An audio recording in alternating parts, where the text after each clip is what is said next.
Hoje vamos falar sobre o filme Pobres Criaturas, refletindo sobre alguns elementos fáceis de identificar no filme, mas também sobre algumas questões que talvez você não tenha pensado. Uma pergunta muito pertinente é: para você, Bella é uma criatura do médico Godwin Baxter ou é uma criação de si mesma? Se você não me conhece, eu sou Cassiano, psicólogo, psicanalista, e sejam bem-vindos ao canal Cinema.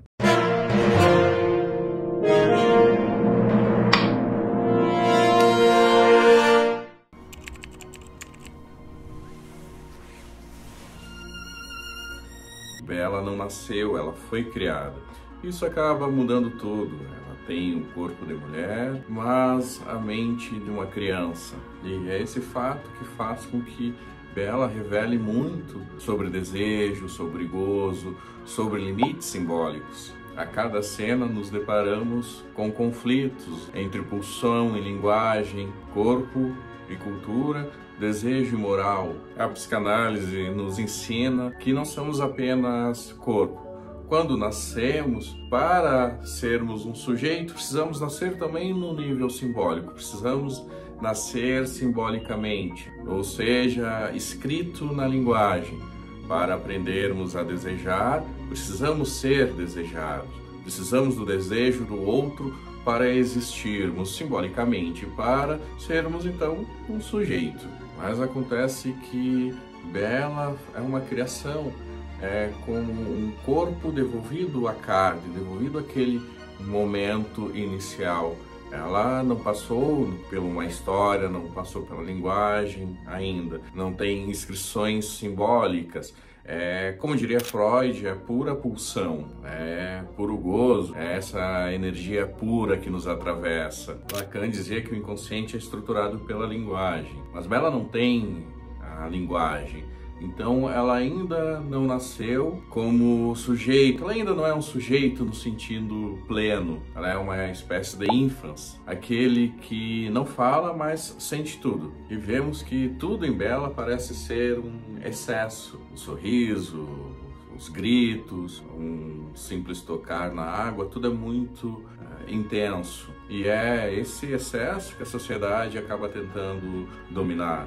E vamos pensar juntos quantas vezes na infância somos ensinados o tempo todo a sentar direito, a obedecer, a escutar, são as regras do social. E Bella acaba representando tudo isso que tentamos controlar, os impulsos, as pulsões, toda essa energia que é inominável. E esse filme acaba sendo muito provocador, fica uma questão muito interessante. Se você pudesse nascer novamente, sem as regras que você aprendeu, quem você seria? Ou o que sobraria de você? Mrs. Prim said you were a wolf who sent 100 women on you. She undersells it. Bella não sabe que não pode, e por isso ela faz. E acompanhamos a sua trajetória. Ela goza em liberdade, tem relações com quem quer, faz o que quer, dança, grita, pula, está fazendo, realizando a sua vontade, e sendo ela mesma. E aí é isso que incomoda. Temos então o personagem Duncan que se encanta por Bella. Ele quer estar com ela, mas parece que ela é um troféu para ele. Por isso, ele tenta domá-la, ele tenta educá-la, tenta fazer com que ela se comporte bem para a sociedade e aos seus olhos. E ela não aceita, ela não quer isso, ela o confronta e isso o deixa muito transtornado. Bella se recusa a ser moldada. Tem uma cena que é muito interessante, que eles estão dançando, é muito simbólica porque Duncan tenta dominar, guiá-la na dança. E ela não aceita espaço, ela dança do jeito que ela quiser, fica uma cena ali um pouco bizarra, ela desengonçada e muito simbólica porque ela recusa a ser guiada, a ser moldado. Ela está se descobrindo. Bella é totalmente livre, ela não segue regras.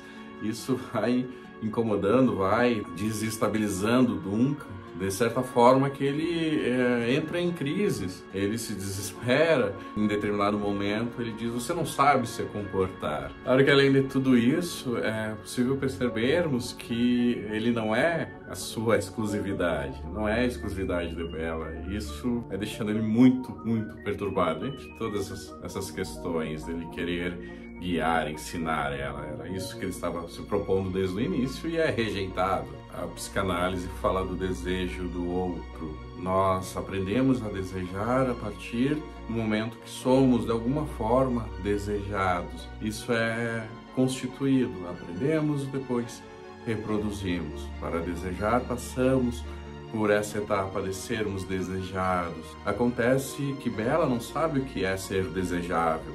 Por isso ela deseja livremente. E isso é assustador para aqueles que vivem presos às normas. Aliás, esse filme incomodou muitas pessoas. Isso não é ao acaso. E o que está em jogo aqui é o gozo feminino.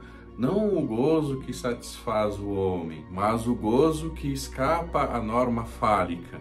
Lacan dizia que o gozo feminino ele é um enigma, pois não se reduz à completude. Bella goza fora da ordem fálica. E esse gozo sem dono que acaba atormentando os homens que tentam dominá-la. Fica uma questão que talvez você esteja pensando que é algo mais profundo, que tem ali algo cinematográfico, que acontece em situações específicas, o social não é tão rigoroso assim, tão rígido, mas vamos pensar um pouco mais, vamos tentar puxar para uma realidade mais palpável, mais fácil de ser identificada. E vamos trazer algumas questões, por exemplo, quantas vezes você já se diminuiu para ser aceito? Se você dissesse não a determinadas situações, ou até melhor, se você dissesse sim, mas seguindo apenas o seu desejo. Bella! E o corpo de Bella não é delicado, ele é grotesco, ele é de certa forma visceral. Falei em outro momento sobre a intensidade e é o que representa ela na sua descoberta.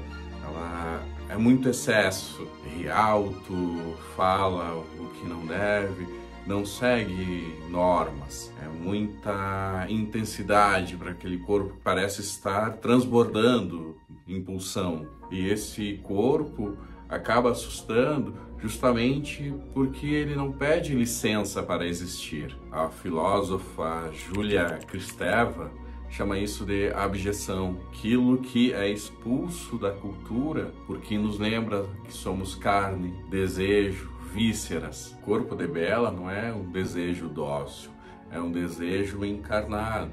E podemos pensar algo muito interessante referente ao nome Bella. Aqui não estamos diante da Bella adormecida, ao contrário, estamos diante da Bella que acorda. E o despertar tem seu preço, o despertar dói. Como aceitar uma mulher que goza, que pensa, que se movimenta sem pedir licença? Que horror é esse que vemos nos rostos dos homens quando estão diante dela? Aliás, o que é ensinado sobre o que é ser mulher?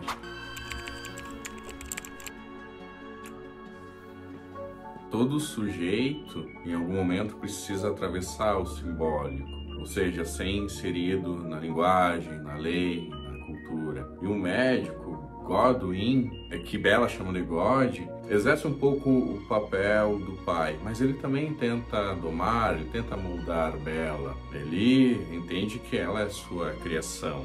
De qualquer forma, tem aí a representação desse pai cuidador, ele fica angustiado quando ela sai. E quando ela sai é que o filme ganha cores. Isso é muito simbólico, o mundo parece estar vibrante para Bella. E essa transformação visual representa essa travessia subjetiva de Bella. Ela se depara com a sua liberdade, sem guias, sem a tutela de ninguém. E quando a Bella volta à casa de God, já tem uma mudança, não tem mais o questionamento de obedecer ou não, ela escolhe dialogar. E não depende mais do olhar paterno para existir. Sua travessia está completa, já não é uma criatura sem nome, e sim uma mulher que se nomeia.